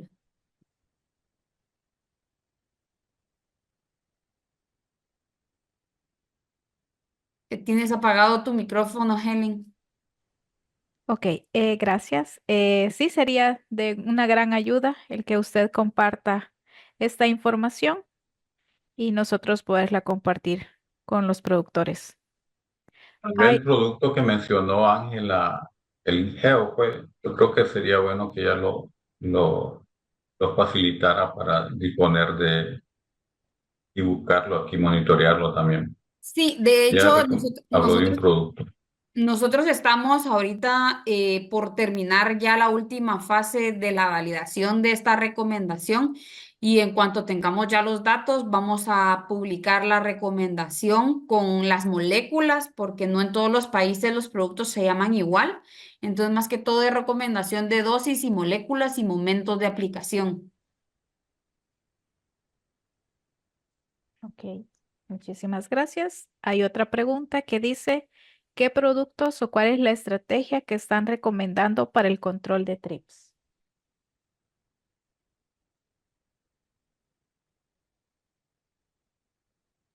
Bueno, como productos son varias las moléculas de diferentes grupos químicos que hemos evaluado para ver su efectividad en cuanto a la disminución de población, principalmente eh, de ninfas, que son las que causan el principal daño, porque son ellas las que al alimentarse hacen el raspado y generan el bronceado, tanto en todos los puntos de crecimiento como en las flores y en las vainas.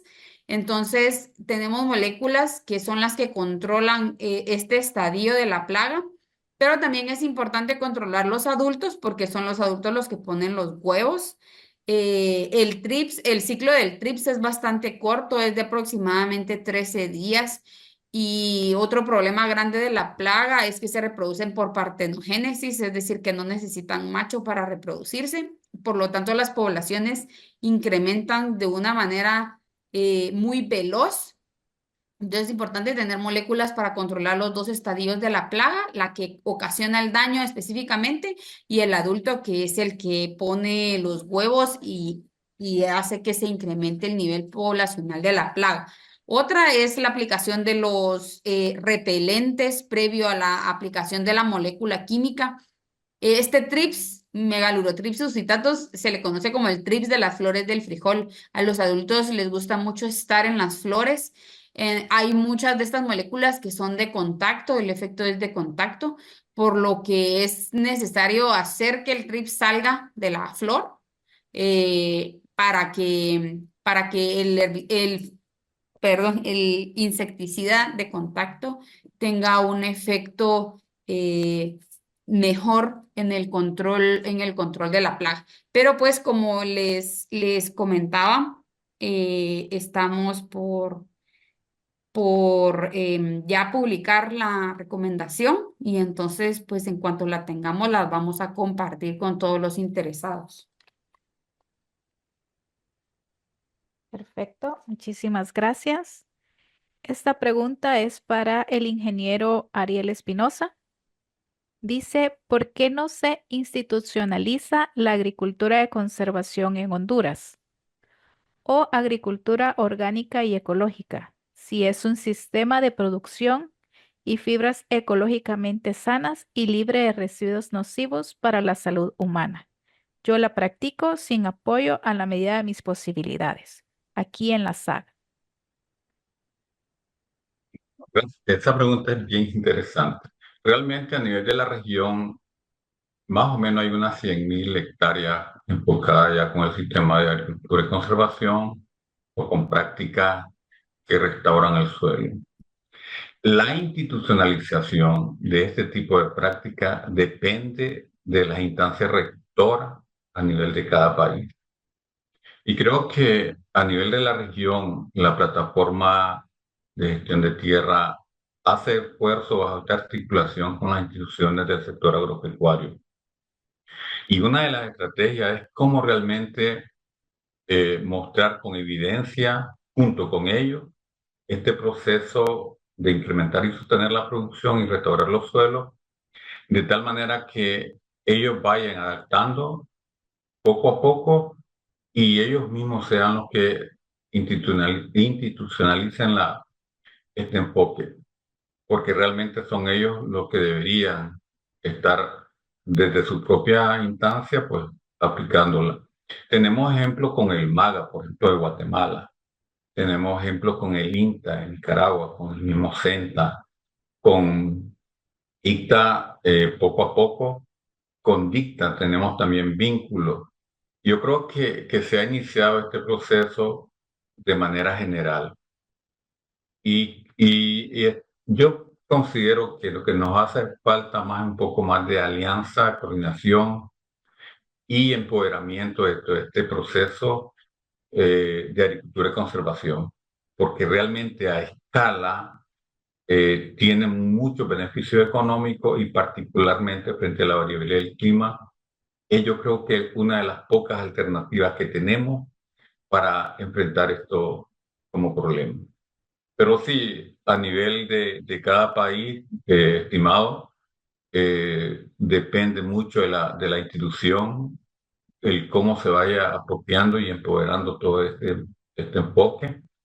Nosotros estamos básicamente haciendo haciendo la evidencia, demostrando y que ellos puedan ver realmente con datos, con parcelas, que sí, todo esto es factible. Pero sí hay un proceso y yo pienso que va ya por ese rumbo. Que no es tan fácil, ¿verdad? Pero vamos por ahí.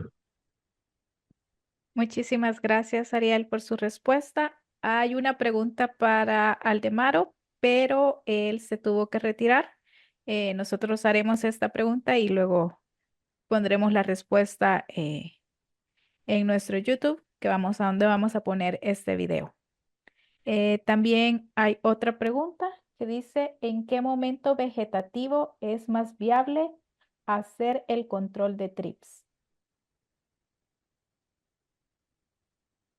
Bueno, nosotros lo que hemos identificado es que alrededor del día 10 o 15 del cultivo empieza a elevarse el nivel poblacional de la plaga. Entonces recomendamos que la primera aplicación se haga por lo menos a los 12 días después de la siembra como recomendación para los agricultores, que pues ellos no se van a poner a estar contando trips. De lo contrario, la recomendación para la primera aplicación es cuando hayan de 5 a 6 trips adultos por trifolio. Entonces, esa sería la recomendación más acertada para darle a un agricultor, es que se inicie el control de 10 a 12 días después de la siembra.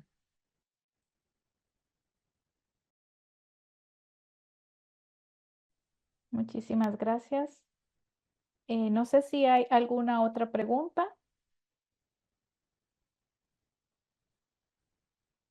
Si no, pasamos al cierre con el ingeniero Cristóbal.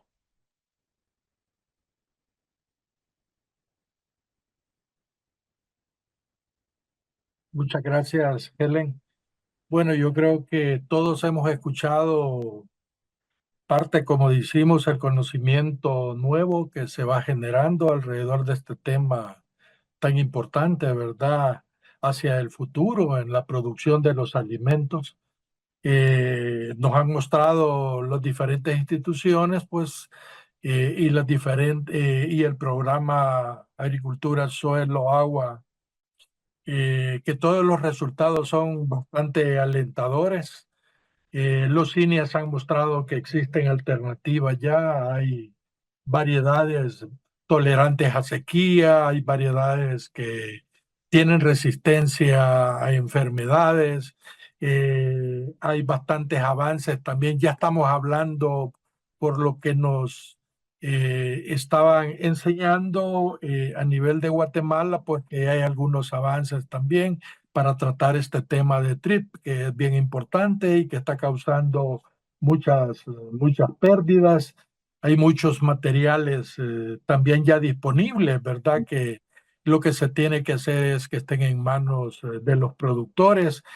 Pero también aquí es una cosa importante a tomar en cuenta, pues, es que a medida las amenazas de aumento de temperatura, las sequías más prolongadas, estas amenazas también están relacionadas con otras amenazas, porque de estas amenazas de la temperatura alta, de los excesos de agua, se producen las amenazas de plagas y enfermedades, crean condiciones adecuadas para que se puedan desarrollar. Altas temperaturas, y creo que por ahí puede andar mucho de los problemas de TRIP que en la actualidad se tienen, hoy en la actualidad. Entonces debemos de ver que todo está interrelacionado y lo que se está haciendo a nivel de conservación del agua, de mejorar los suelos, y contar con variedades que tengan resistencia a estos problemas, pues son avances valiosos. Lo que tenemos que hacer básicamente es integrar todo esto, pues, cómo integrar todos esos avances, esos que presentaba Ariel en el manejo del agua, en el manejo del suelo, de cómo mejoramos la productividad del suelo, la productividad del agua, porque se cosecha más agua en el suelo, hay más agua disponible, hay más producción de biomasa, pero ahí no termina todo esto. Los factores reductores son plagas y enfermedades como tal, ¿verdad? Entonces, tenemos bastante información. Yo creo que el futuro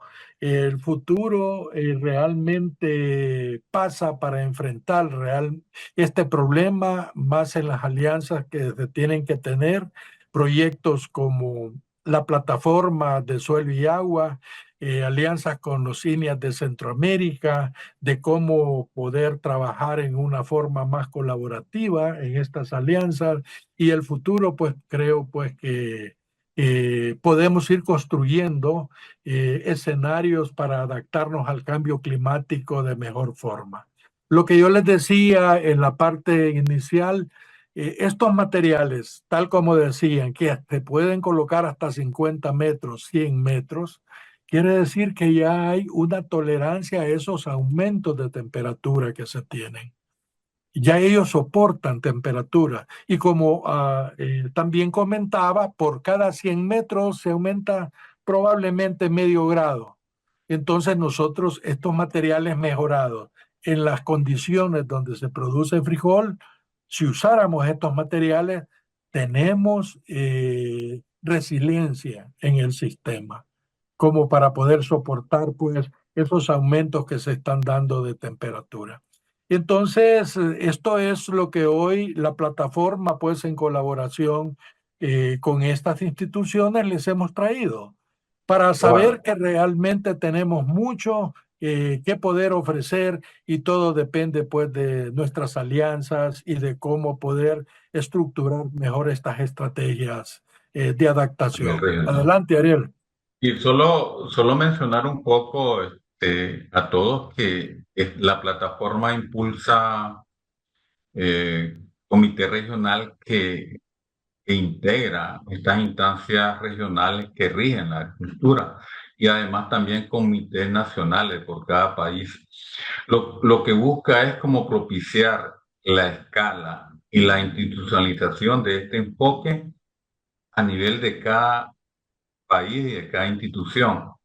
Eso se me escapaba, lo menciono porque es un aspecto muy importante para escalar y lo que decía el colega de Honduras, cómo ir poco a poco a la institucionalización de estos enfoques que permiten realmente la racionalidad del manejo de los recursos y la productividad y el mercado como tal. Adelante, Cristóbal. Sí, entonces para terminar, pues y ya no tomarles más tiempo, solo les agradecemos haberse conectado.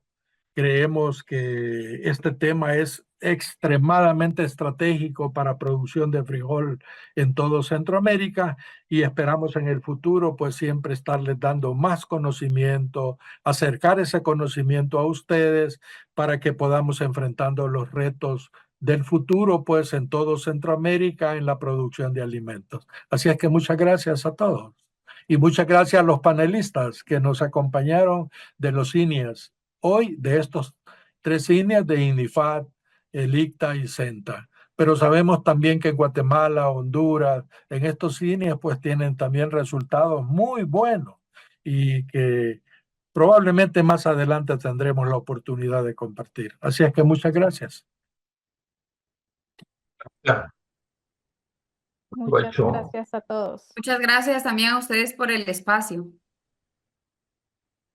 Gracias. Pasen un feliz día. Llegamos al final de nuestro webinar y lo van a encontrar en nuestro canal de YouTube muy pronto.